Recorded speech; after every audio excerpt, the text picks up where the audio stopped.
All right, so this is technically podcast number 3. We started it. I've had a few guys come through. We're on guy number 3 and 4 for media now, potentially. We may still do stuff in the past, but I mean, there's some feeling out here. But podcast number 3, the way we're doing these is kind of the whole point of this one, and for everybody else that's going to watch this, is we're going to be shooting a ton of content in here, and it'll be a lot of vlog, a lot of real life stuff. We'll have events, we'll have all kinds of stuff.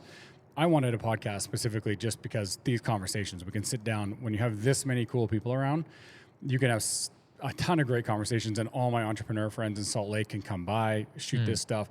But the main function, I think, for me is like these podcasts, sit down once or twice a week and basically go through what we're doing. Sounds, I mean, you guys know you're media guys. It's like everyone thinks that that's like, well, why you're recording that, right? It's like, no, because we're documenting, we're basically building the documentary, the story. Yeah. You're going to see it from the start. You're going to have all these conversations. And I don't want it like polished. Like, oh, this is the finished state. Now we're ready. You see like, oh, that guy comes and goes. This money, that thing, the roof fell in December. You're like, oh, shit. Yeah. We're all in here in our snow coats. Like, we're still doing this. Huddled up, covered in dust. Yeah. Yeah, so anyway, welcome. These two gentlemen are new, even though this is the 3rd podcast. This is Josh. He's from Kansas City. He's going to introduce himself, give the media background. This podcast is about media. This is Dallin. Dallin is a media guy that works with a friend of mine, Dallas, who owns a roofing company, who's going to be a member of Bricks. Yep. We might as well just start with this. There's a whole lot of story right there. Yeah. You want to go first or me? What do you want? Either one's good. I can go for it. Yeah, go for it, dude. Go ahead. Awesome. Yeah. So, we met through, like you said, as my friend Dallas. Dallas and I, we knew each other. Like we were from the same town of like maybe 15,000 people, like just super small town. Nobody ever leaves. We ran into each other in Amsterdam and in California and just the random places in the world. And we're like, what? Crazy. Yeah. Like, how did we just see each other again? So I just barely shot a movie and shot that in Bear Lake. And ever since, like, just hopping on and starting to do more work, especially like with creatives, like people that want to just get themselves out there. Yeah. The biggest thing for me is like feeling like I'm able to help immediately. Like every single project that I do when I'm working with creatives, it's like they're able to use it and it helps their business. So that's what I like doing. That's why I like working with people like this that are getting themselves out there, because then it's like I'm not just like, oh, here, let's create like a ton of videos as fast as we can and we'll play the number game, and it's like, no, none of these videos matter. Yeah. It's like no, let's make something that matters. Let's make stories, documentaries, like stuff like that. Sustenance. I love that. Yeah. I like that. That's actually, so part of what is going on here that I was talking to you about is I've been a company builder, so I've been on the other side of the fence trying to hire media guys because we want a big following for all the reasons. To be able to monetize it, for influence, for visibility, for whatever. And I just love doing it. Like, I like making content. But I did it with my last company. It was a fairly sizable company, and I would spend 30, 40 grand a month. I would hire internal people. I'd hire external. I set up my whole own media studios. And doing all this stuff is like, I just couldn't figure out why we can never get something that would make like traction. And the main thing was like all the marketing agencies, you can go to the small one, the single guy that's just doing it himself, and you think that's cheaper and maybe we'll be able to get a lot out of it. Doesn't work. Inconsistent, not enough structure, not enough like for a business, just doesn't work. To the big ones that charge you a crazy amount of money to make a logo. Yeah. And then they're like, we'll do all your stuff. And that doesn't work either because they got 50 clients. They only allocate, eventually you pay 30 grand a month and it ends up being one video kid that comes by every week. And he's like, we need to fill the server with these 10 videos. Yep. Okay, but that's the same thing after 3 weeks. You're like, we've done the same thing over and over. And I love your approach that you're like, organic, get involved, start telling a story, figure out who the people are, let everybody know the story and develop the characters. Yeah. Right? It's got to be more thought than copy that reel. Yeah. And this has been proven too. Like you see this super clearly. Like there's a lot of people that maybe want to get like music out there and stuff like that, and they're like, oh yeah, if we just release like this much music in this amount of time. You see musicians do that all the time, and a lot of them don't go anywhere.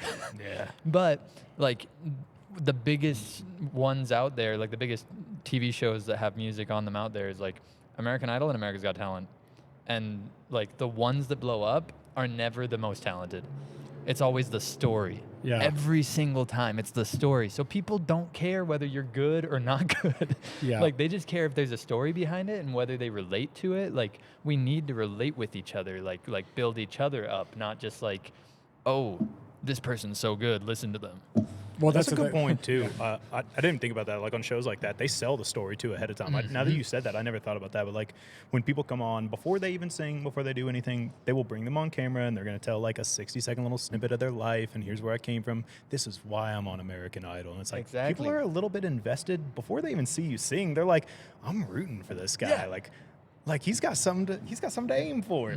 And then like even if you're like 70% of a good singer, they're like, nah, he's got potential. Like I like where this is going. Yeah, So I believe in this guy. Yeah. Everything in life, everything, because it's all subjective. What's good music to you is terrible to me. What's good art to you is terrible to me. What is good business is terrible to me. But when we find someone or something that we like, especially if we identify with it and we want them to win, like Dallas and I's friendship is a good example because I met Dallas.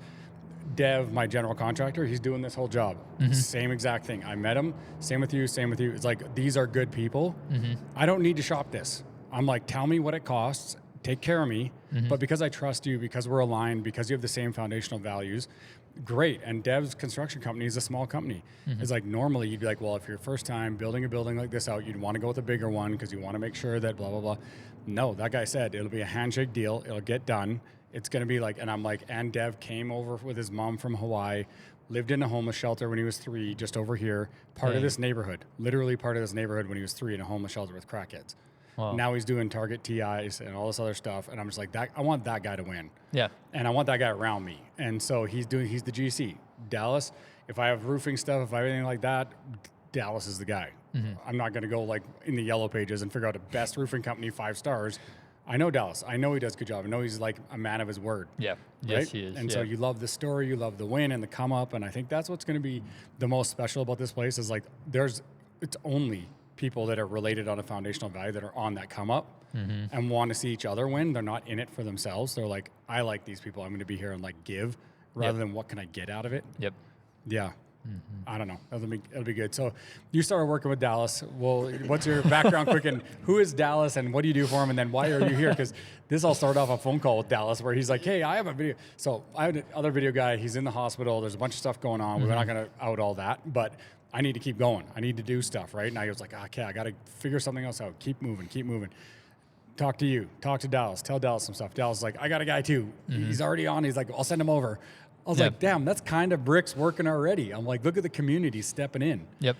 Right? So, yeah. What is Yeah, Dallas is awesome. Like, legit, I don't want to go, like, too deep into everything that he does, but, like, for example, for him, if he knows, like, okay, I'm running a roofing business and I'm going to need people working for me, he, like, immediately finds ways to take care of those people before he even gets them out here. Yeah. He's like, if they're going to come out here, I'm going to make sure they have a place to stay. I'm going to make sure this, that. And, like, he has a place to stay, like, invested in that for them, which he knew would then benefit his company. Right. So like, yeah. He'll tell his story. We just Yeah. So that's crazy. And then with him, I'm going to tell something super crazy because a lot of the times people would think that this might like devalue my video skills. Yeah. But I never owned a camera until like my baby is 15 months old. So 15 months ago, I got my first camera ever. And now I've shot a feature film. That's a crazy timeline. That's wild. Yeah. That's insane. Not only that, I was the Steadicam operator and the drone pilot and like all this stuff. But the main thing is that like I was an actor and musician for like the longest time in LA, just working with people. And if you turn outwards and you start to learn from others, like what you're trying to do, like how can we learn from each other? I learned from the cinematographers that I was working with, like, hey, like, why is the lighting like this? I'd just ask small questions as we're going, and it'd be like, oh, we want this kind of mood. So then I know, okay, so that helps me as an actor. And then later, when it's time to get into cinematography, it's like, okay, sick, I know how to do this. Yeah. So with Dallas was like, hey, I like your stuff. Can you come out and shoot something for me? And I was like, yeah, sure, what is it? And he's like, I'm going to strap myself to the top of a Corvette, and drive 130 miles an hour down the salt flats and see if I can get airborne. In a wingsuit. Yeah, in a freaking wingsuit. Nice. wild. Yeah, nice. And I was like at first I was like, dude, I'm gonna film you dying. Yeah, what a crazy pitch. Yeah. but then I was like, okay, I've known Dallas for a long time. He's done crazy stuff his whole life, and I was like, every time he surprises me, and I'm like, I'll come film. I got you. So I was like, regardless of whether you win or lose on this one, I'll be there and I'll help you with it. So you did that. You came out, and that was the first time I met you. You were here right when I was like just getting started. Well, I've been going a year, but like just signing the building or picking this, I met you about 2 months ago, maybe more now. I don't know. But now you're working. You did that, and now you work with Dallas on the roofing side because he's doing podcasts. This is why he's interested in this. Is he wants this at scale for himself, his business, his personal brand. Kind of everything. Yep. Is that right? Yeah. So I think you actually might have inspired him in that way of making sure that he could bring people on. So he was like, dude, how much would it cost to like bring you on or whatever? And I gave him a number, and then shortly after that I was like, you know what, like if I give him a deal for the rest of the year, I would have the money necessary to film the rest of my feature film. Yep. So basically, he was willing to fund the rest of my feature film, and then in return, I was willing to work with him for the rest of the year, doing like video per week or whatever. Yep. Just keeping him going, and that's been awesome. And immediately after that, he was like, hey, let's cut on costs. Why don't you just move in my basement, and you guys can live there for free? I'm like, Yeah. And me and my wife were like, what? Like, who does that? Like, it's people like this that I want to work with. And after this, we were just like, you know what? Going on into the next year, I'm totally fine to work with you. Don't worry about it. Like, let's just make stuff. Bro, that's the ethos right there. This place, again, I don't mean bricks in terms of me. I mean bricks in terms of the collective, and I can't say this enough. Bricks is not a thing. It's just a building. It's not its own business that needs to promote, that needs to do this. It is technically, but it's successful by default if its ethos and MO is to put all this money up, get all this done, take all this risk, put the building together, define the strategy, and start pulling people together. And at that point, its only function is to facilitate the growth, the interactions, supply all the media, the infrastructure, and all that stuff, and to just make all the other members have those collisions, the network. They're successful. They need to find lawyers or money or do a business, plus all the media going out at a much higher rate. Yes. And because we concentrate it, you got a lot more engaging organic. So engaging organic, high consistent rate is the number one thing that no matter how good you are at video or media, if you're missing those two things, it's really hard to get a result. Yeah. But if you have those two things in abundance, then your guys' like talents and abilities can shine through because there's going to be a big result out of it. Yeah. And that's it. It's like put the building together, call you guys, like him out here. I was like, you got to come out. We'll do this. I'll find a way. We'll make it pay. We'll get initial clients before the building's open so we can cover employees. And if we get enough clients, we'll hire some editors before the building's open. We'll pay for all this. And then we'll get you an apartment in my building. Go downstairs, talk to the girl at the front. I'm like, here, he needs this apartment in this building.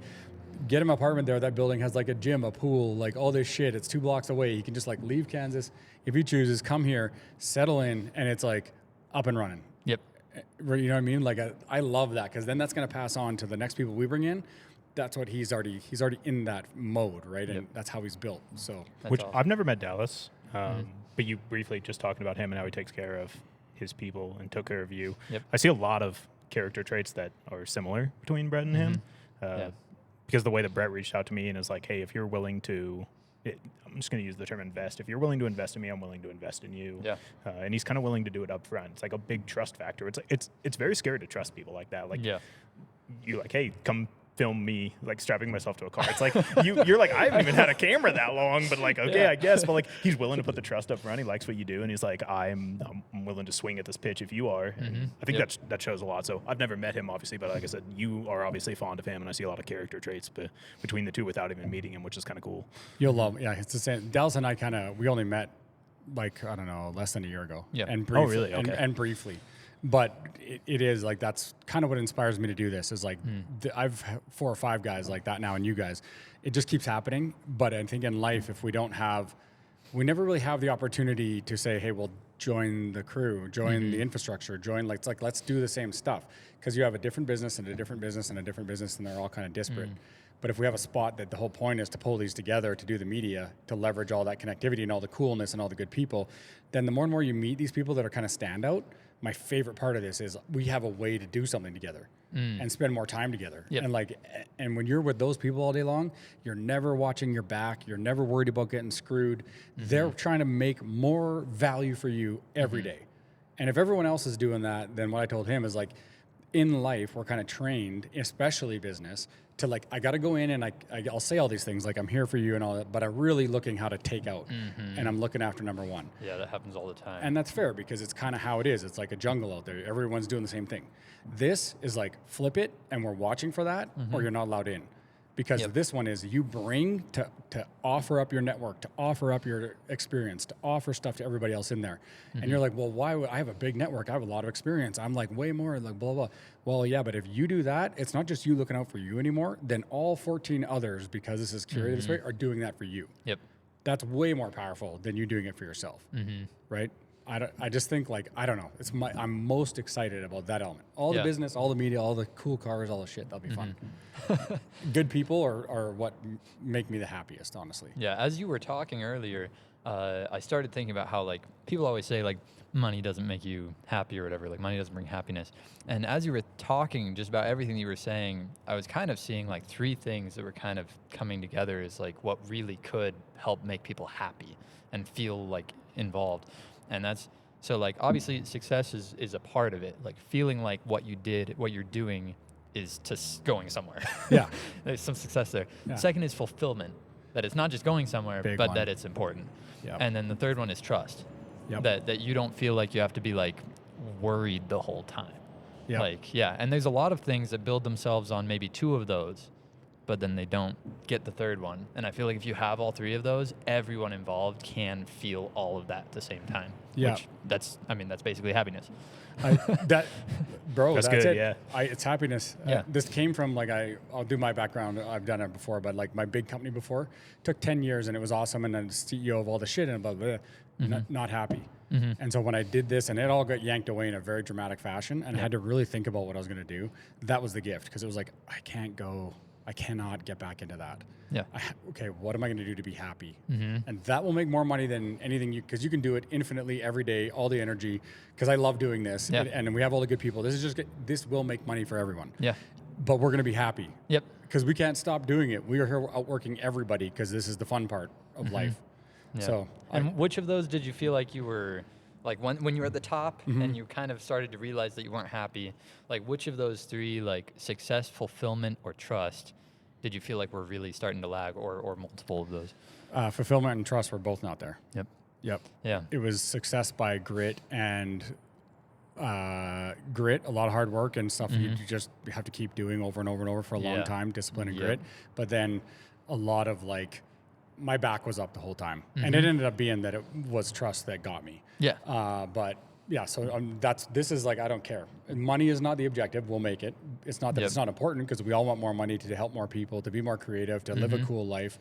But it's not the objective. The objective is to be happy, be fulfilled, and have people you trust. Yeah. And that, if you just make those things to your point, the business and the money and all that stuff is attracted to it. Yes. Because like every customer, every client just wants people they can trust, that they're friends with, that they do this.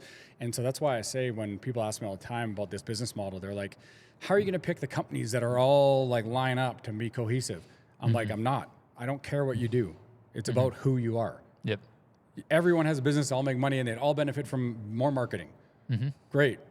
Who are you? Can we trust you? Are you aligned? And are you bought in? Like, do you understand the value of social media, and do you want to do this? Like, is this a valuable thing to you? If it's not, this isn't for you either. Yeah. I'm going to interview people and it'd be like, you better convince me that, I don't even need to convince me. You're going to talk like, if I had social and if I was able to do this and I could do that, then I could do this and I want all this for my business and you're foundationally aligned. I'll be like, good, you're the one. Here, take a seat.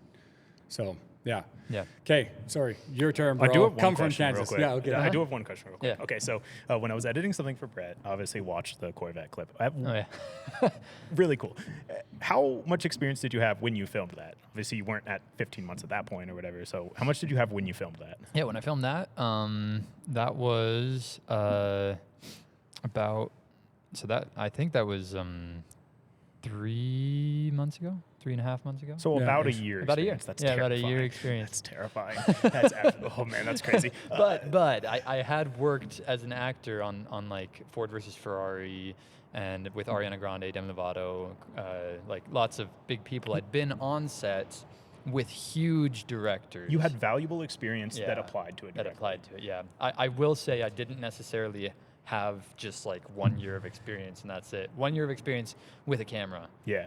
Doing it myself. Well, your other background applied to it, obviously, but filming aspect from someone who just does the filming. I'm not an actor. I'm not a musician. I'm not any of that. So like just the organization and recording and formatting of it. I just thought it was a really cool film. So I was curious about that because I started. I'll try not to make a short story long, but I'm Josh. I'm from Kansas. Out here, it's obviously I want to be a part of Bricks. I want to do this. But I started out as a photographer. I was like 16, and I saw the Nat Geo stuff, and I found some people that did like storm photography. And I'm from the Midwest, so I was like, yo, this is cool. Like, I want to take some pictures. And I just started snapping pictures of lightning and like wildlife and stuff like that. And I never even wanted a video camera. I was like, that's horrifying. It's like, I don't want to do it. I just want to take pictures. And I did that for like probably 3 or 4 years. And I was like, well, time to start a life, time to go to college, time to get a real job. And I was like, you can't do it with a camera. So I stopped. I had like 3 or 4 photography years, which was really fun, but I just stopped. I went to tech school. I worked for Honda, for Jag Rover, and then for Harley Davidson, which are super cool jobs, but was not the right fit for me. All the problems that I had throughout those careers, there was definitely workplace issues, but like it fell back on me because I was in a place that I probably shouldn't have been. And I don't think that's I don't even necessarily think that's my fault. I think as you're growing up, you find places that you do and don't fit in. And I think that's why people fall in and out of jobs all the time. But I was terribly unhappy. You talked about the 3 pillars of success. I didn't have any of those.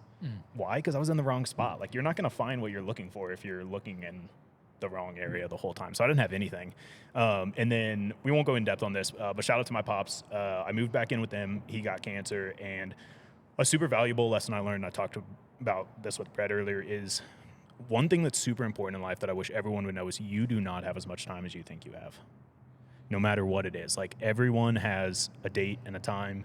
You have no idea when that is, and you can invest as many years into, talked about like buying yourself into the position you want to, like, oh, if I grind at this for 15, 25 years, I can buy the freedom that I want to. It's like, you should probably focus on living something that is a little more fulfilling in that process, because you do not have the time you think you have. And if you keep waiting and hoping and like, I'll do that in 15 years, I'll do this in 25 years, I'll do this when I retire, like, there is a very good chance that for hundreds of thousands of people around the world, they will never make it to that time. So like, it's really important that you try to find something fulfilling. So I had the opportunity, I picked back up a camera. I did photography for 2 years, and obviously like with social media, no one gives photography is cool, but like it's a very small portion of it. And I was like, well, I guess I got to learn video. And it was literally like a sad day for me, because I was like, I looked at it as something that I had to do, not something that I wanted to do at the time. And I think I sold myself short by not starting it sooner, because the moment I put a video camera in my hand and was able to like start telling stories, I was like, whoa, this is way cooler. Yeah, and then I fell in love with it. But I was very narrow-minded. I had something that I was good at and that I liked, and I was like, nah, we're just not gonna invest in that. But then enough clients want it, and they're like, oh, we'd love video sources, or we'd love video packages, and I'm like, I guess I can find someone that does video. And it's like, at some point, like, dude, just record a video. Like, I don't know. It seems dumb. I don't know what I was doing to myself, but I just didn't want to do it. And then I say about 2 years ago now, I started doing video. And then it just like, now that's the main thing that I do. If I have an opportunity to pick up a camera, I'm leaning towards video. Unless it's for storms. I'm from the Midwest, so like I go out and shoot lightning. Like, that's my favorite thing to take photos of. I just have like, my wall is like full of lightning photos and stuff like that. But yeah, that kind of got me where I am. And then I was out here a couple months ago for a Supercars in the Salt Flats event. And I was here with Miranda, and she was friends with Brett. So we came over here, chopped it up. And then that was kind of it for a couple months. We loosely talked about what you were trying to do. I was like, oh, that's cool. I'd love to like come down when you guys open up or whatever. Just thinking like, well, I'll come down when the building's open and see what you guys are doing, which we're obviously plans changed there a little bit. And then we just kind of chatted a little bit, and I did a little bit of editing for you. Just got that turned around. And then, the process basically fell into a place where he needed someone to do video, and I'm tired of Kansas. I'm just ready for new challenges and new places. And then like 6 days ago, maybe 5 days ago, I don't know, less than a week ago, we hopped on a call and he's like, so when can you come out here? And I was like, you want me there Monday? I was like, so I'm ready for new stuff, dude. Like, I think if you don't risk it and you're ready to do something like a little bit of wild, a little bit out of pocket, and like risk it to be a part of something cool, like, just send it. I'm sure when you got hit up to do the wingsuit thing, like you said, there was a little bit of like thing. But like, I think if you want to be successful in anything, if you can push that aside and just risk it a little bit, obviously everyone has a barrier of what they're able to risk, but if you can risk it a little bit, like, you can get involved in some really cool stuff by risking it. So I was like, cool, I'll come down Monday. And like, we got off the phone within 2 hours. I like booked an Airbnb. I was like, cool, I guess I'm driving down there. And then, yesterday I drove 15 and a half hours in one sitting and got down here. And I was spending 2 weeks down here to see what I can do. So that's hopefully awesome. I didn't make a short story too long there. But yeah, that's who I am. That's where I'm from. So I noticed a cool parallel between like your situation and what you're creating for people. Like, for example, for you, you said that like the video was always like, it was there and it was a possibility, but you were just like, do I try it? Like, I don't know, do I try it? But with what you're doing, you're literally getting people around. You said as soon as you had it in your hand, you were like, this is my thing. Yeah. And I feel like that's what this is going to do for a lot of businesses. I feel like there's a lot of businesses that maybe have that success and have that trust, but then the fulfillment might be like right on the edge where they're feeling like really close to it. And then I feel like as soon as they're here, like they'll notice things that other people are doing that they could add to their business that just automatically make them feel like it's in their hand and they're like, this is what I needed. Like, it wasn't just photos. I needed the videos, you know? That's a big thing too, because you nailed that. And at Cold War, if I could have joined something like this, and people say, like, that's another early question I got is like, well, what about people that have like big buildings and employees and they can't move their business in there? I'm like, oh yeah, well, probably not them. And I was like, maybe it's individuals. I'm like, well, wait a minute. They'll have a satellite office here that's their media office or their event space or whatever this place, all the things this does. But the big thing for the founders and the managers is like, if I had that there and I was getting my media cranked out, better media with results that was turning into top line revenue that I was able to monetize and justify from a logical perspective, the emotional element would be that I have a community of people that I'm going to all the time. Those are all my people. It's very unique, the type of people that are there, the energy and the ideas and everything that's going on. And a big thing here is the creatives. There's not often a space where there's a lot of business guys at the managerial executive level that are in the same space as a lot of creatives. Yeah. And that creative perspective, and I think creative people don't get enough credit a lot of times for this, the creative perspective to business problems can be a massive differentiator because business people with that more analytical mind, they look at the problems they have and they think, I need to solve these problems in this order and here's the result I need to get, where a creative person is like, why are you doing any of that? You could do this outlandish thing. And honestly, that's what built my big companies is like, our industry was like, oh, solve this problem, solve that problem, solve that. I'm like, why are you doing that at all? And let's do this. And it was like a huge thing that everyone's like way far out and everyone's like, oh, that's crazy. I'm like, yeah, but let's build it. And so to be able to bring, but then on the other side, the creatives, having business guys there with business experience that can take, typically creatives often will have a lot of ideas and a lot of crazy shit going on, but they're not really sure how to structure it or to get it moving or to put it in place. Those business guys can come in and sit with them and they can exchange that value. Yeah. Where it's like, hey, let me show you, like here, or I have an infrastructure that could use this. You can kind of tack on it, or I'll mentor you, or I'll show you, here's how you set it up, and then I'll do this creative thing with you. And I think that's going to be a big, big, big value driver of this place. Because those type of interactions too are fulfillment. Imagine a creative comes out of there with like a guy who runs $1 billion company. He's like, I just helped that guy solve a problem. Right? Yeah. Or vice versa. The business guys, like I have some wealthy guys that are around me and part of this, they're like, they don't really want to talk to more business people about more business shit. They want to talk to cool and unique, wacky, creative people with crazy ideas. Yeah. They're like, I love that guy. That conversation was amazing. Right? It's cool to be in those rooms and be able to help too. Like from the creative side of it, I like being able to help. Like even if it's the company or if it's teaching somebody how to do something, like if it's another creative, like helping teaching them, having like a building full of people. You mentioned this, like having people that want to be there versus have to be there is a huge thing. I'm sure you've had to film people that don't want to be filmed. They're like, well, I need this for my company. It's like, okay, well, people can see on video that you don't care. Like they're not going to watch this. Like we can record this 1,000 different ways. And if you don't want to do it, people can read through that real quick. Yeah. Yeah, like that light there is probably reflecting onto mine. Beautifully warm though right now compared to everybody else's. Mine? Yeah. Beautiful. Yeah, Angel yeah. face. Yeah. Angelic. There's the actor. Yeah, you look like you're modeling for a commercial, and everyone else kind of looks like Oh, a yeah. grungy worker in the corner. And, yeah, that's all right.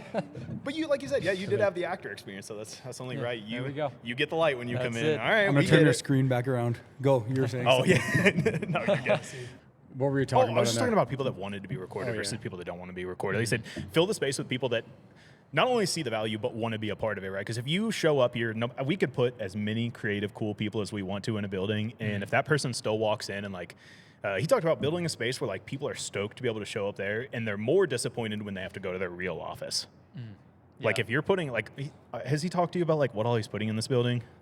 Some.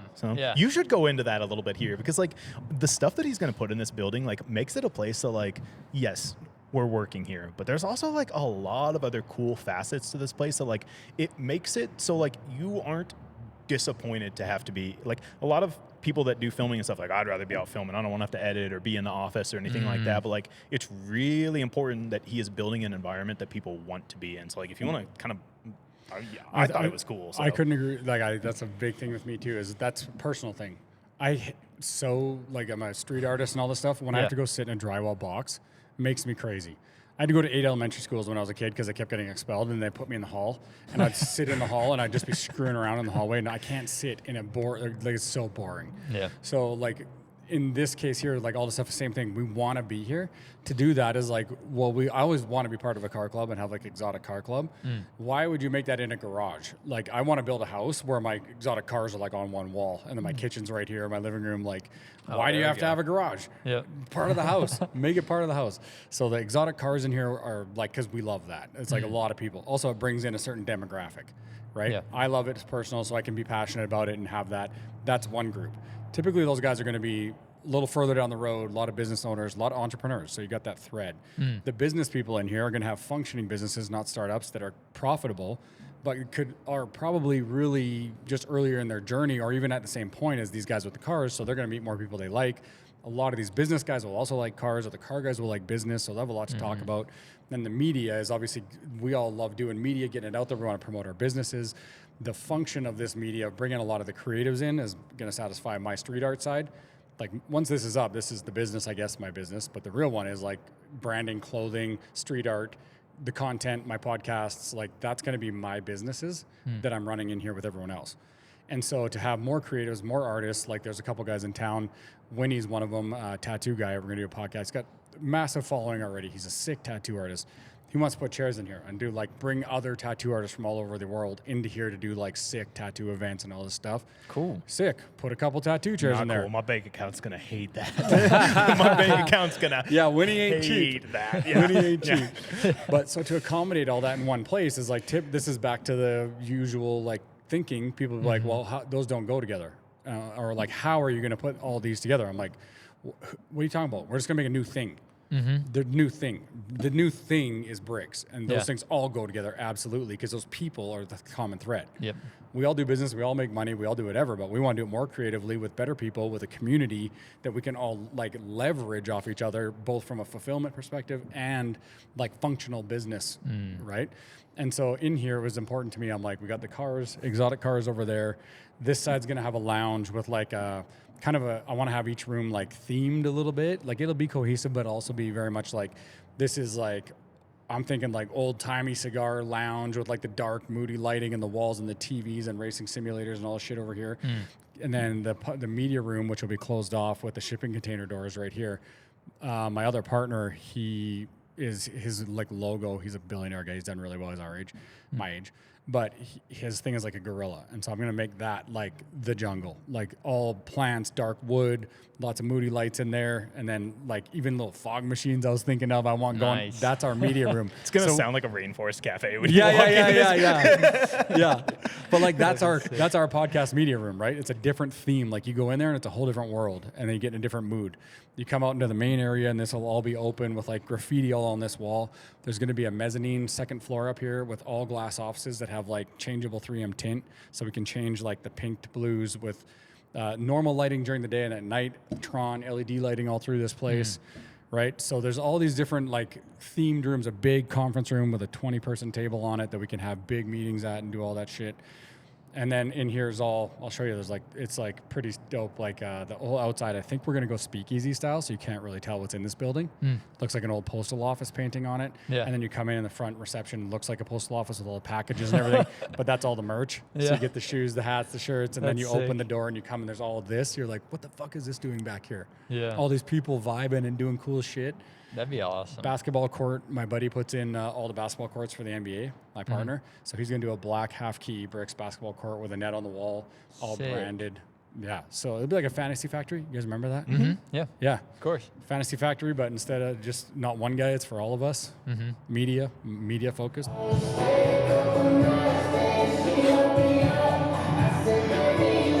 Bro. I felt that in my soul. That was incredible. That's Holy awesome. crap. That felt like when you go into like a live music venue, just like from the outside, and you go like, wow, that was Bro, beautiful. I feel like was that's great. for sure one of our reels. Like all of Yeah. our faces Yeah. when that went off. Brother, that was great. I touched it in my pocket. Yeah. Sick. But yeah, anyway, so like I think there's going to be a lot of my street art. It'll be very street art vibey, mixed with a lot of like steel and wood and concrete, obviously. So modern / I don't know what the fuck you call it.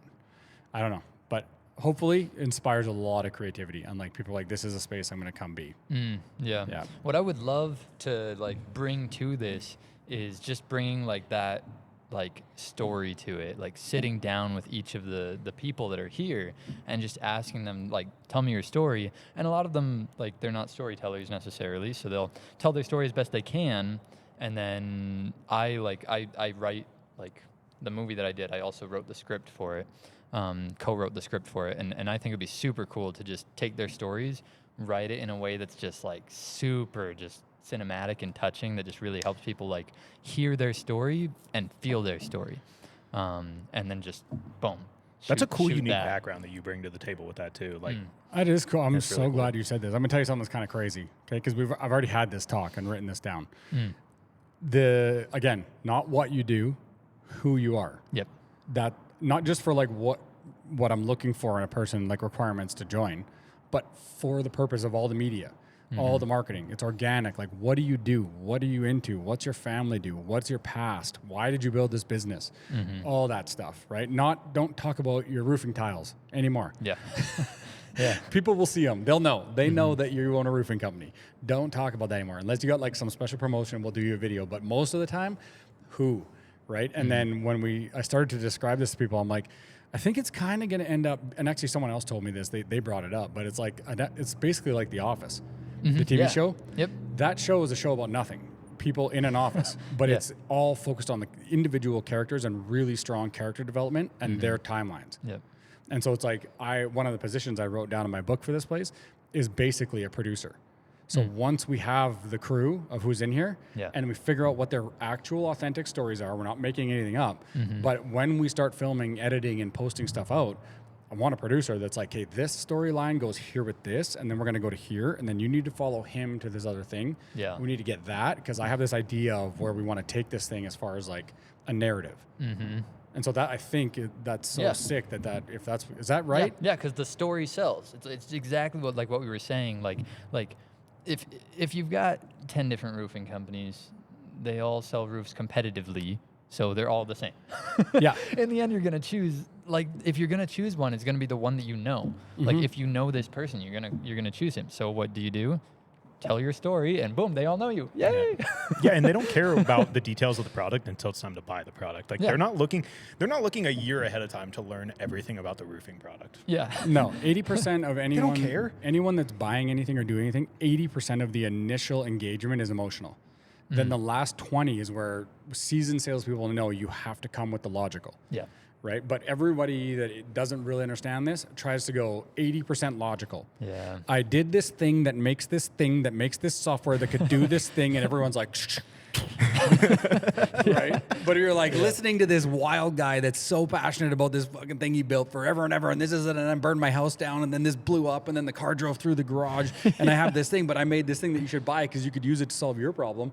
People are like, that's wild. I wish I had that problem. Let's buy it. I'm going to talk to that guy. I'll make that problem. Yeah. 'Cause that sounds fun. Yep. I agree. So it's kind of like you get like it's fun. I love doing this because I don't want to sell. I just realize like this isn't. If I do this right, I don't sell anything. It just comes, and that's not like a fluffy manifestation like you're not doing the work thing. It's like we'll put in the discipline work to do it to make sure. But our ethos is very much based in service, and people will just understand. And I think there's only 14 full member spots here, and then there'll be 100 outside members, all this other shit. But 14 full members. That's a pretty small number in a city full of entrepreneurs like this. The goal is, I think the more good people you bring around and then you start doing these and this content gets out, you don't have to sell this. Yep. I don't think. I mean, you think I'm crazy on that or? No, I definitely like, I think that everyone wants to have like a piece of, wants to be successful. Like I said, it's success, fulfillment, and trust. And like, yes, you're going to build that here, but if you're making a show that helps people feel that creates happiness in their life. Yeah. So essentially, if you're able to bring that to people where it's like, hey, we're bringing something that brings success, that brings fulfillment, that brings trust, and helps you feel that and know a little bit more about how to get that yourself. Yeah. Then, I mean, at that point, people will want that. That is marketing. That is. And that's, and that most importantly, these conversations, all we have to do is keep having these with more and more people that are coming. That's the 80%. And then the 20 that you have to get into, we'll put in the right spot, is the logical talk we had right before this, is like, okay, what is the actual, like, how am I making money with this? Or how does this make my business money? And you explain to them, like, everybody wants more visibility and more sales. Yeah. If you have a business, do you want more sales? Doesn't matter what business you're in. This applies to everyone. It's like, well, social media is the most effective way to do it. Yep. Organic content is by far the most effective way and the most cost effective, but it's the most difficult to get. Yeah. Because you can't, how am I going to get good organic content in my office that's boring? And I can't afford to pay people to be there every day in the traditional marketing avenues.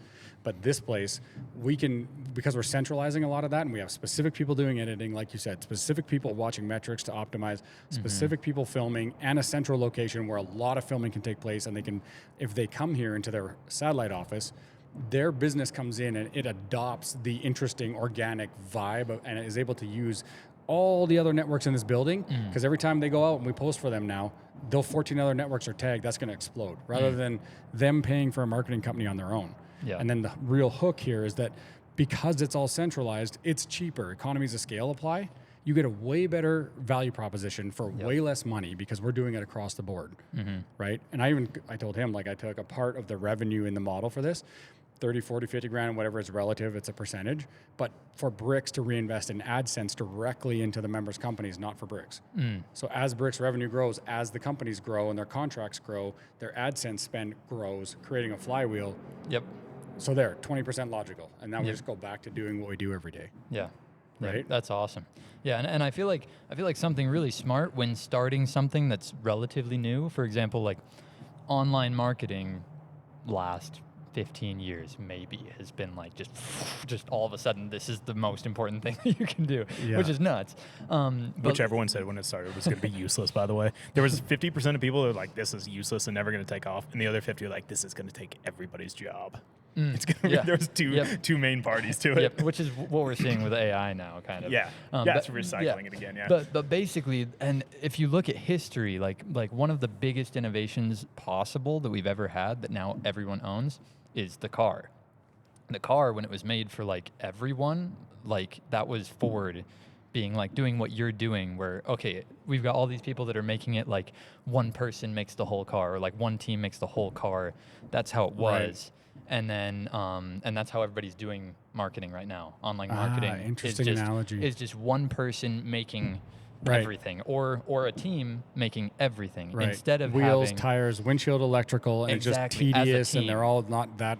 Yeah, it kind of bounces all over the place and takes a long time to get done. Exactly. Versus assembly line. Assembly line. That's what you're doing. You are making an assembly line, but with online marketing. But you're doing it in a super specialized way. That's a great analogy. Very specialized way. Kind of like some like the crazy car companies like Koenigsegg are doing. They are an assembly line, but it's like a very meticulous, hand-built, precise selection of people, precise trusted engineers, engine builders, like very key people. The two big things that you can't, that this assembly line, this analogy will stick to this.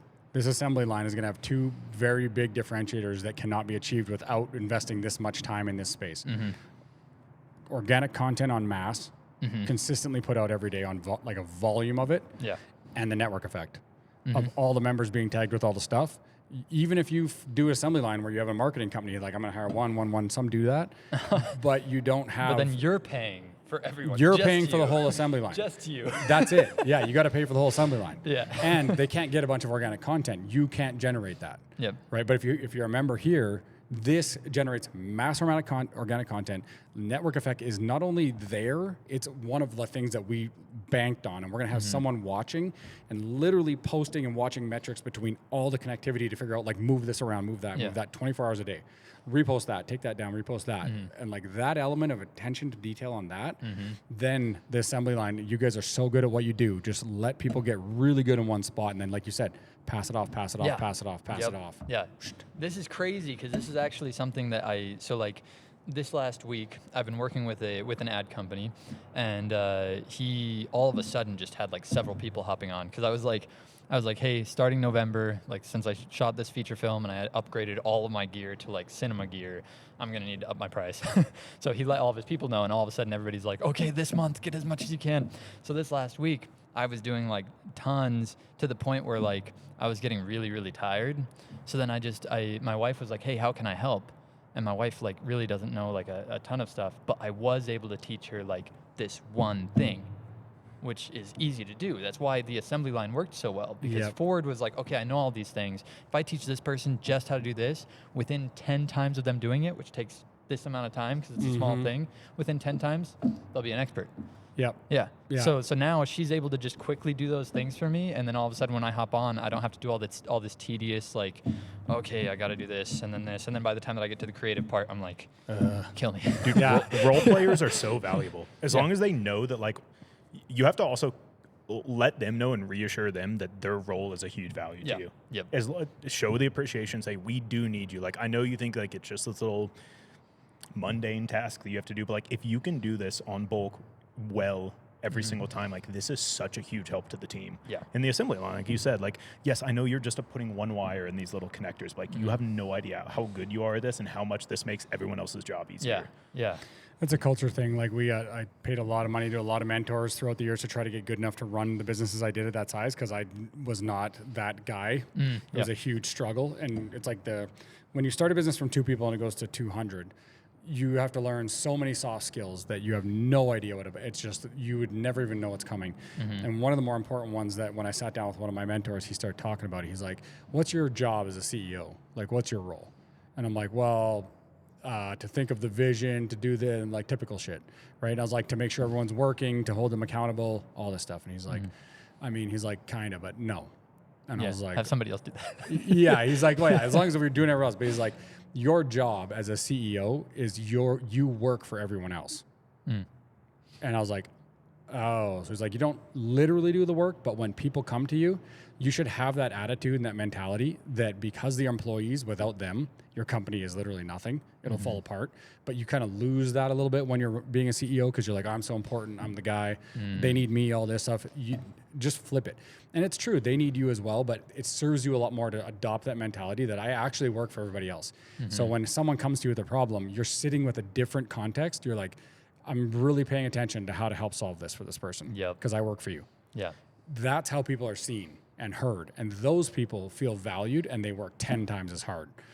That was like an aha moment for me, because I was always like, I'm the CEO. I'll tell you what to do and how to do it better, and then I'll help you, hold you accountable to doing it. And I care about you, but like, get it done. Yeah. No, not good when it's 200 people, right? Yeah. So it was very interesting to adopt that.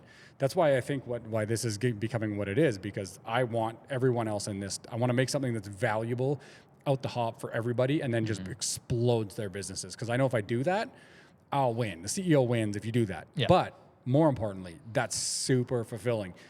If everyone in your whole life fucking loves you because you in some way help them build prosperity for their family or secure their dream job or do all that, not did it, but helped them, played a role in it. Success, fulfillment, trust. Bro. All right there. Yeah. Yep. How good is your life if just the people around you, all they say is, this guy helps me win all the time? Yeah. If you have a And room vice full of versa. people that everyone's willing to go to bat for each other, like that's huge. Yeah. Very Huge. rare. Yeah. Very rare. Yeah. But that's kind of what you're trying to build. Yeah. Yeah. And the good, like, it shouldn't be that bad because, like I said, this seems like a big building, but once you get this with people buzzing in here, 14 people you just got to be very careful about your selection of the 14 core. And then, we'll do outsourcing for all the marketing agencies and all that. We'll handle editing and posting for all them too. There'll be multiple revenue streams in this building, but it's that 14 core that really matters. Yeah. Dallas is, you always say it right since day one. He's like, I'm in. Let's do it. What are we doing? Yep. We don't even. I was like, I think something like this. He's Yeah. like, okay, good enough. I'm in. Yeah, can we convince him to get strapped to a Corvette again? Oh yeah, Cool. bro. I'm doing yeah. it. He's gonna put me on. Oh, it. really? You can go Yeah. on it. He'll Yeah, you strap can you go on on it. Oh, this is great. Yeah, fantastic. Cool. Yeah. Oh, bro, you think him doing Yeah. that's wild? He'll strap anyone to Yeah. it. I'm like, is that liability? He's like, No. whatever. Great. No, I mean, I don't want to spoil anything, but we have a video potentially coming out soon where there's a guy that used to do wingsuit all the time, and then he got paralyzed from the waist down, and he's never been able to actually wingsuit fly in years. And Dallas was like, bro, Put you on a car. yeah. Interesting. I love it though. That's like But life changing shit. Yeah, not exactly. It wasn't like Well, yeah, Dallas yeah. came to him. It was more like he asked, and then Dallas was like, "Who I'll am do I it. to tell this guy no?" Yeah, Like everybody else would. of course. 100%. Everybody Of else course. would tell this guy like, not a chance. Like, that's Yeah. not gonna be on my shoulders. No, liable. Yeah. And I remember Dallas just had this like super like the feeling like he needed to do it. Yeah. And the whole time he was like. And then as soon as it was done, he's like, dude, it's like a weight just lifted off my shoulders. Because he was like, this guy, if anything happens to him, I'm going to feel Yeah. so bad. But also, if I don't do it, I'm going to feel so bad. Yeah. Yeah. Is anyone thinking what I'm thinking too? Like the second I saw that video with you and Dallas, I was like, when is it getting the next video where there's a reel and they start letting the line out? Dude, like a kite. Yeah, we've Yeah. talked about that. It's just as soon as they get a certain distance Well, from the car, like if anything did happen, Done. it is unsavable. Yeah, that's Yeah. that's paragliding. That's why they Well, do you're that over water. There's a reason there's water. Even water from that height I hurts thought a about lot. that. so- I was like, oh, he should let the line out. And then I thought about it. I'm like, oh, that's wingsuiting 10 feet above the ground. No, that's super bad idea. The Yeah. car stops. It's just hit the dirt. Yeah, exactly. No, yeah. Yep. Yeah. So probably don't, but that's fine. Maybe, what is it, like 2-foot rope? Could it get a little longer? Yeah, we've talked just about hit it. the car. We've talked about it. Actually, there was one time where Jesse Hall, I remember we tried doing it a little bit longer, and he's a really good wingsuit flyer, like super good. And I remember he just immediately went like, and he was just like, came up, and then as soon as he hit the line where the line went tight, he went just boom, slapped right back down onto it, and he was like, oh. And then after that, we were like, yeah, No let's more. stick with the same rope. And then he flew fine, and he was able to fly just fine, like super well. But at that length, it was like, Because even if the rope is 2 feet long, you can fall off the side. yeah. Yeah, you need to stay above the car. Yep. Yeah. Yeah, okay. but we've talked about some things and maybe putting like padding on the sides of the car, stuff like that on the top. Yeah. Yeah, we'll see what happens. Crazy ass. Yeah. The problem is once you do it once, you just want to push the limits a little more, a little more, a little more. Someday we're going to see Dallas behind a 20-foot rope on that, like somehow. Big trail full of mats on a big Yeah. trailer. If anyone does it, it'll be him. him. There was this thought that I had though, as Yeah. we were talking about online marketing being what's done now.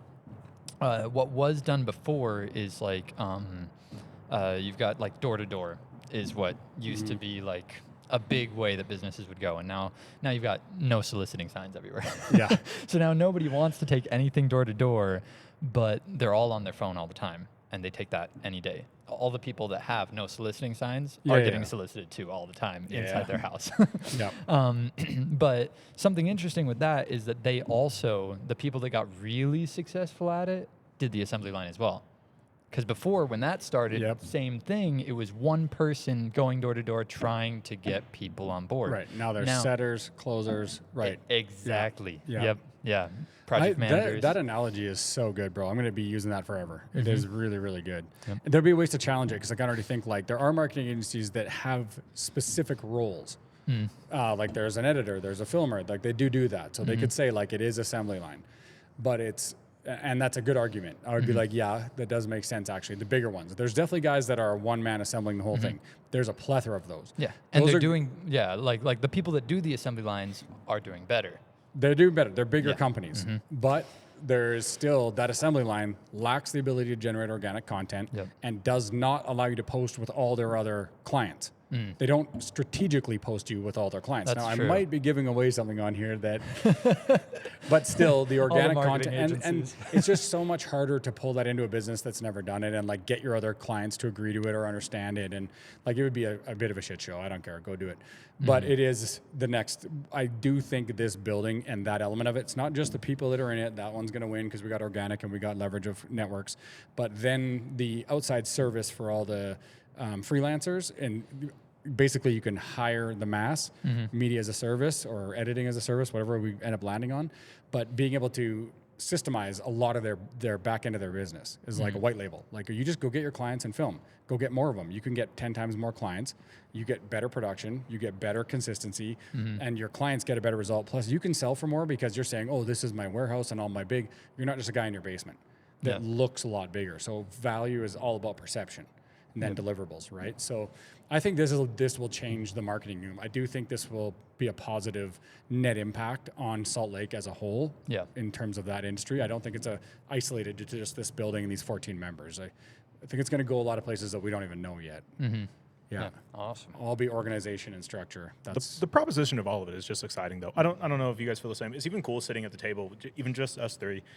The idea is to have a building full of people that are like this. It's really cool to sit down with other people that are not only willing to create, but like you said, want to. Because it's really cool when you walk in and I can just instantly just start like nerding out on some camera stuff with you. Like I love that. It's just cool. Yeah. So like I don't. Sometimes when you just have to sit at home and edit and do the same thing, like you just don't get to bounce that energy off of others all the time. So having a space where you can bounce the energy off of people and like people that are working on different mediums, excited about different things, I don't know, the energy levels in places, I just think massively affects your productivity. Like being surrounded by good waves of energy is super freaking helpful. Super helpful. Especially on the days when the days when we're all up and we're all fired up are great.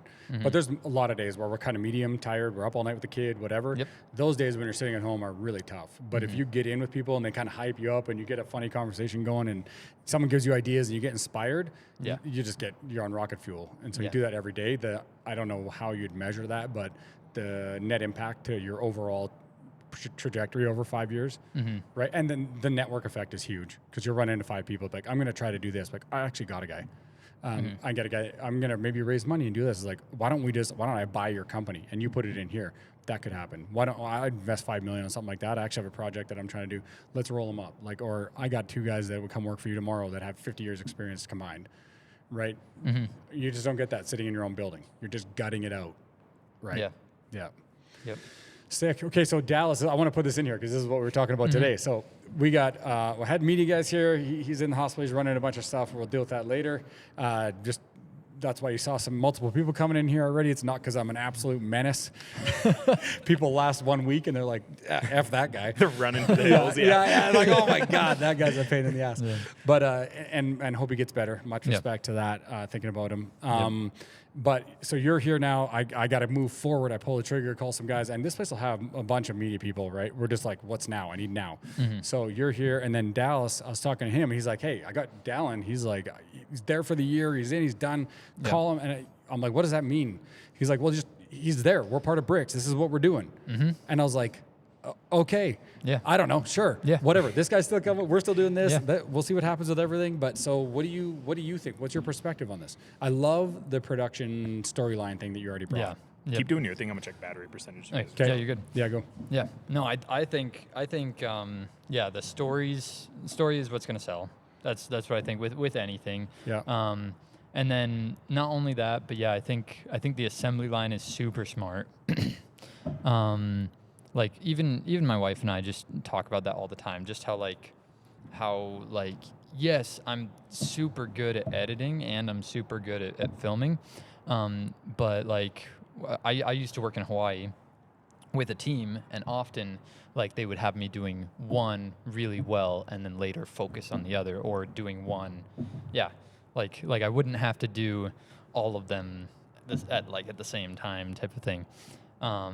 And I feel like that will make us a lot faster and a lot better. Like the weeks when I was able to be like, okay, I am editing, and then I just like each time that I come in, I'm doing like a specific type of edit.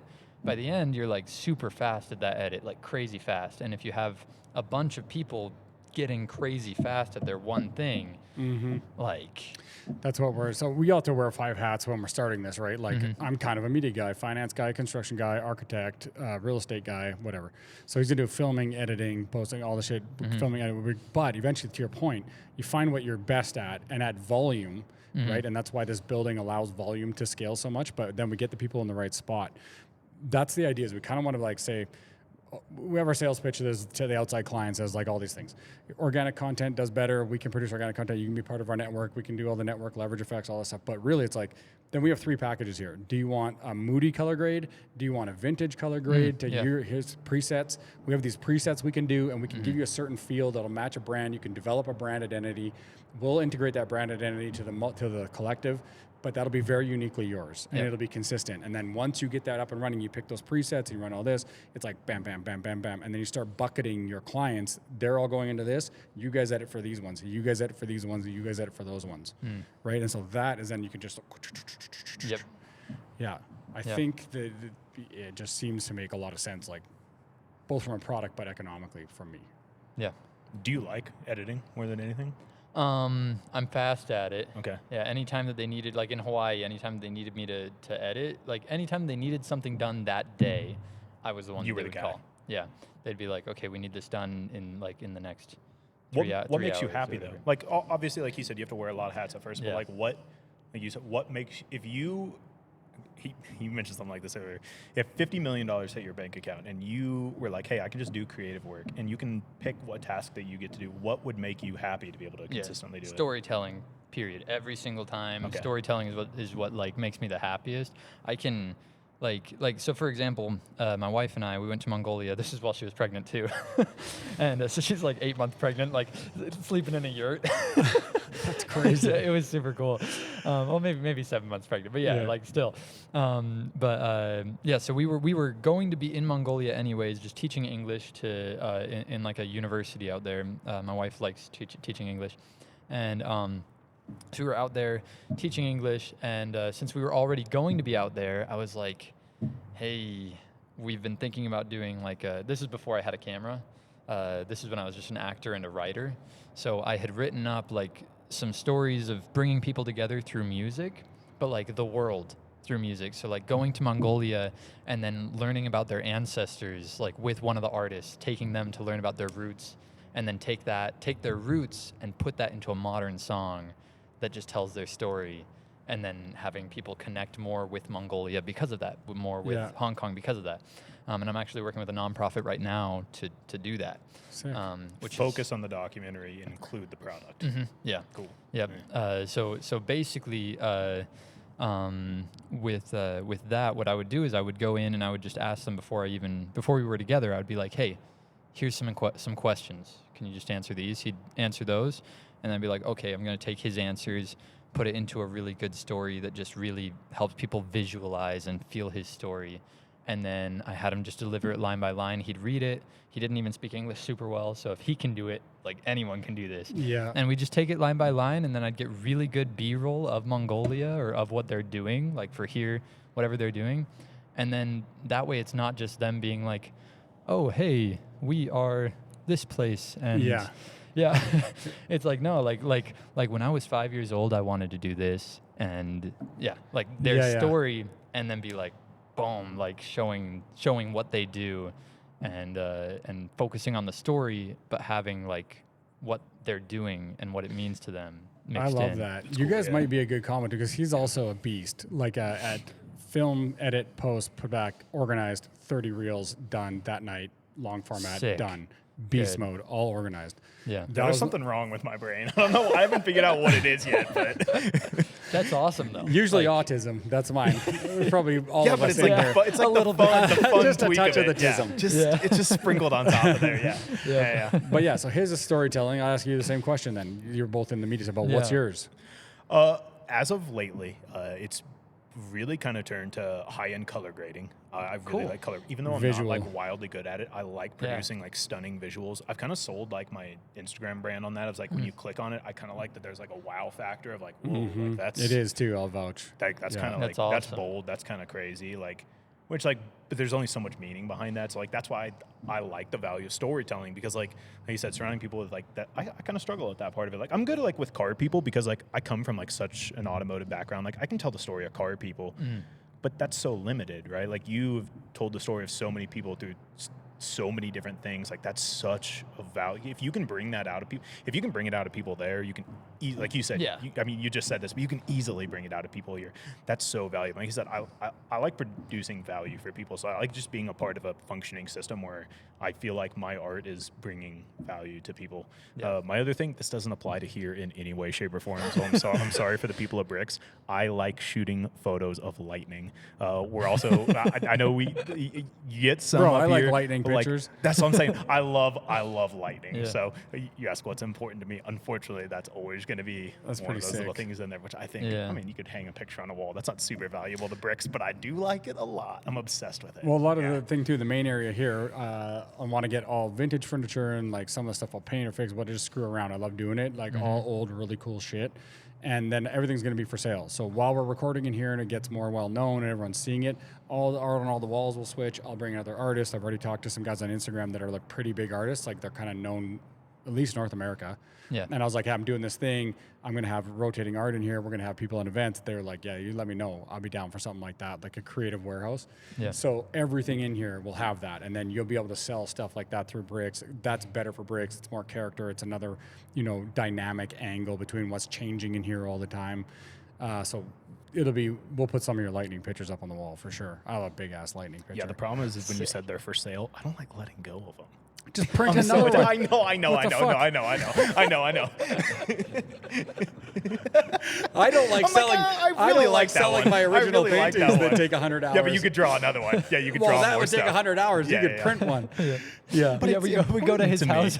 We go to his house, and it's just like filled with the same picture of Yeah. lightning. It's funny you say that. I literally have a dedicated wall that just has it has crazy there's this thing. Oh, God, I'm such a weather nerd. They're called tertiary rainbows. So when you get a double rainbow, one of the layers like refracts multiple times, so it makes it look like a triple or quadruple rainbow. Yeah. I have those. I have lightning pictures. It's literally a wall of like storm pictures and stuff on it. Are you guys too young to remember the double complete rainbow video meme? Yeah. that went viral? Rainbow all the way. Whoa! Yeah. That's just Yeah. That's it. You Unfortunately- forever just got branded with that meme. Unfortunately, I've probably recreated that in the field. There's just no one there to see me. I'm going to have it on the audio here. thing for, it's a double complete Yeah, rainbow. anytime I bring up storms, the button's gonna get hit. Yeah, great. I'm fine with that. We're going to make memes. We had to, you're walking around filming something, like double complete rainbow at Bricks. Okay, sick. Well, I love this because I didn't even know this, and this is like this to me. This is more fun than anything, is because the creatives start talking. Like, we got all the regular shit we got to do that's work. Yeah. But your storytelling angle, I love, because that's near and dear to my heart. I'm a yapper, and that's how I built Cold Bore. That's how we raised $50 million. All these things, it was off storytelling. It's because I didn't have any experience raising money, none.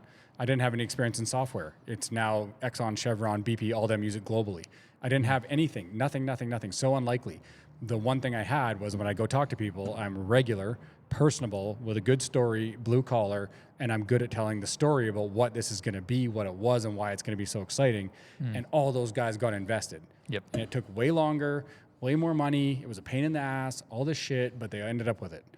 That's it. And so that's near and dear to my heart, and I put a high value on that. So the fact that you understand that, visuals, storytelling, media, this is the core, really. We can build this whole thing off of a few people, honestly. Once we start doing this, it gets enough, we could multiply that online times 100. This fills up, and then we just do this for all of them. I'm pumped. Yep. I'm honestly so pumped. I feel like I ate more Adderall. It's cool. More like than I I said, already energy, had my though. 3 Monsters and my coffee. Mm-hmm. I said it's the energy. It feeds people, though. It's cool. Yeah.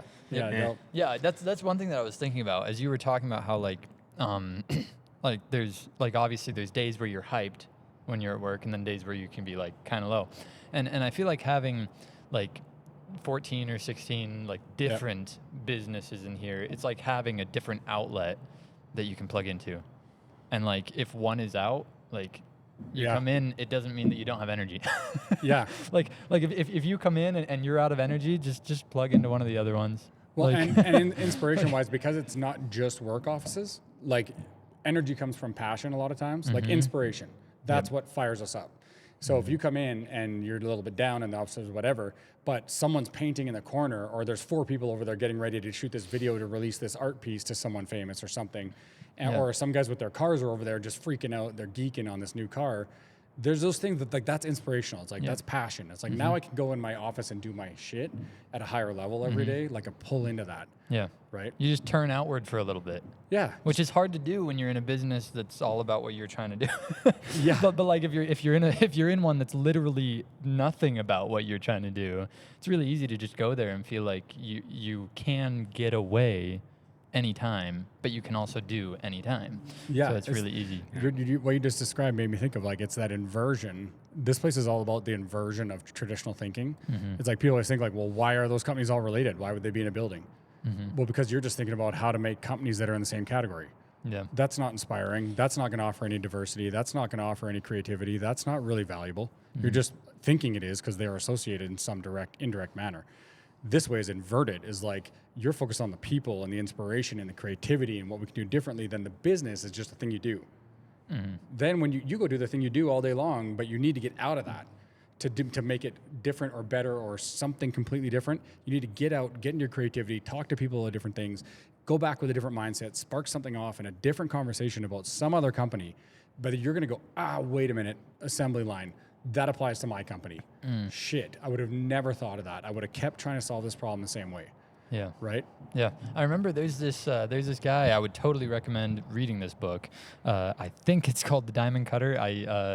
I read it in Spanish, so I don't actually know it, even though it was written in English, but I was in Mexico when I heard about it, so I read it in Spanish. Just humble brag, international man of Spanish? Well, I can read, lots of different languages. Really? That's Yeah. so Tell cool. us.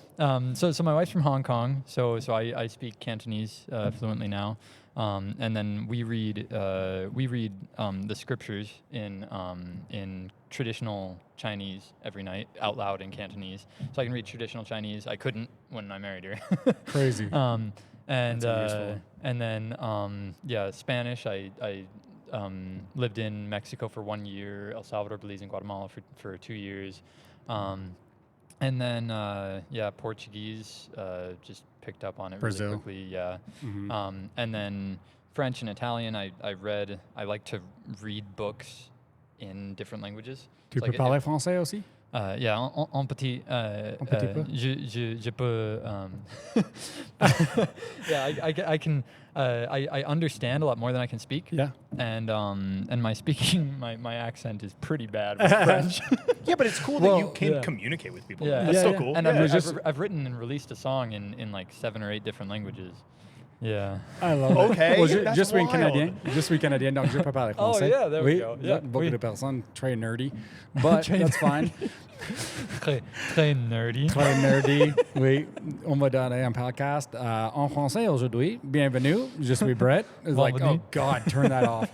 I wish I spoke one. At least I know another language that was sexy. Canadian is so nerdy. Hey, bud. 99% of listeners just turned Just the they're podcast done. off Like right there. French people, get out of here. I need to learn Spanish so it's sexy. But that's cool, man. I like that. Yeah. Yeah. And you're pure American, so one language. Dude. And that's it. American number one. You got it. Fuck you. I'm- Yeah. What do I need to learn your language for? Yeah. You're trying to come Because here. I'm from the Midwest, That's some true. people might even say broken English. So, Yeah. Awesome. Cool. So we're gonna we'll close this off with this but we know we kind of getting this. He's here for 2 weeks, so we're just running trial. We're gonna be running and gunning for 2 weeks straight. If everything's good and we like each other and all this stuff works out, then he's gonna come down, make the move, and just keep going. We'll figure out how to fill this whole place and do all that up after that. With Dallas, because you're working with Dallas now, and he's saying, it's part of, we gotta talk to Dallas too, but. We're happy to integrate you into this. I didn't know you before this, but this is sick. It's a good energy. Be good on podcasts. You'd be guys good to have run your own. Yeah. We can use this. My commitment is if Dallas is paying you for this little bit, and I'm totally fine sharing all this stuff. Okay, if you guys are. Yeah. Then he's going to be employee of Bricks. You're basically an employee for Dallas right now, but we have this here. I'm committed to building the resources, the infrastructure, all the work, whatever we need. I'll commit that. If Dallas wants to commit this, and we want to just get going and be in here. If Dallas wants to be in here, if you guys want to be in here, this place is your place now. So you don't have to wait till we're paying for it. And so what do you think in your mind? Like, where's a start and stop or possibilities in any of that, or what's a limitation?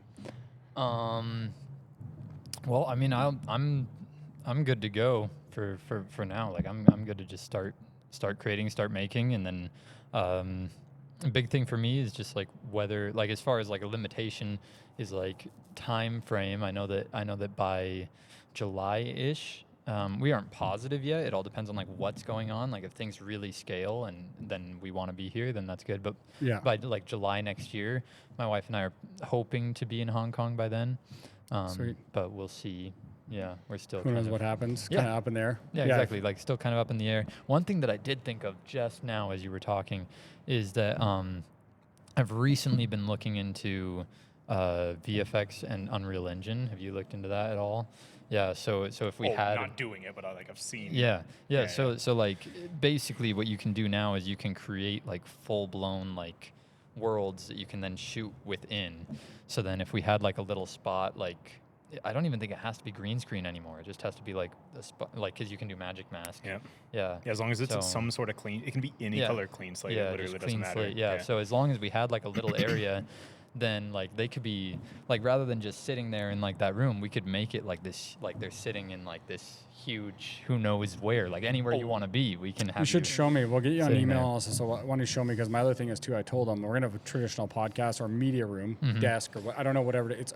By the way, give me ideas because I'm just thinking of stuff that I don't know, stuff that you guys know, and we still build it out to that. So I'll show. I need to sit down and show you guys the blueprints. We should do another podcast. Yeah. We'll put it up on the screen, show people the blueprints, show the renders, and then get ideas from you guys.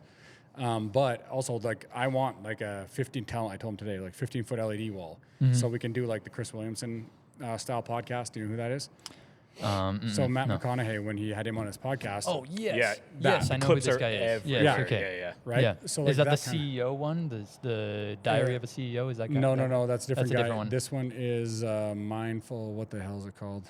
Whatever. Yeah, I'll send it to you. yeah. So LED wall is what I was thinking, but you're saying virtual world and all this other stuff. So this is a media house. So Yeah. aside from all the function, we should have that next podcast where we sit down, figure out how to get the blueprints and the renders on the screen so people can see, and then go through it, and then Yeah. and then you guys give me ideas. All I 'cause need is just we can build take this. pictures of it. I can put anything on the screen for you. So, Okay. Yeah. Perfect. It's funny. I don't even know that. Yeah. It's like this guy. Fucking Also, I have to get this idea out just because it's really cool. If you know how to do VFX stuff and people are talking through like their workspace or stuff like that, if they have visual renders of their workspaces, you could literally have them talking about their workspaces while they're literally going through visual renders of it. So they're having a podcast in the middle of it while getting a virtual tour of their workspace, which is fucking wild. Yeah. That's really cool. Yeah, they could be sitting there and then like they're sitting there like They're talking about their floating facility or through their facility. Like, that's wild. But that's like the first thing that came to my brain. If people are talking about their stories and like where they grew up, like if you have like recorded footage of like a general city that they grew up in, they could literally be talking on a podcast about that place while going down a city street in that building. That's wild. You can also take a photo, give it to AI, and then take out like make it a world, and then put them in that. So That's crazy. it's crazy. That's sick. It's nuts. Good thing I got you guys here. Whatever. I'm just gonna be like, oh, I want that. I don't know what. I'm like, I don't even know how to put a picture on the screen. I'm like an 80-year-old. Can you make it so that the graphic is actually on the screen? They're like, yeah. Guy who does paintings. Let us handle this. Yeah. Cool. All right. Meanwhile, you give me a paintbrush. I can't make anything. Yeah. I'll get you going. We'll get you on cans. All right, good. Thanks, guys. We appreciate you, as usual, all the stuff. This is a tiny little podcast, but all the buttons. I've been told to say this. The buttons, if you like it. If you don't like it. But if you do, please push it. Subscribe, all the shit. Thank you, guys. We'll see you again Thanks, tomorrow. y'all. Yep. Hell yeah. Dope. That's sick. That's so good. That's why you always just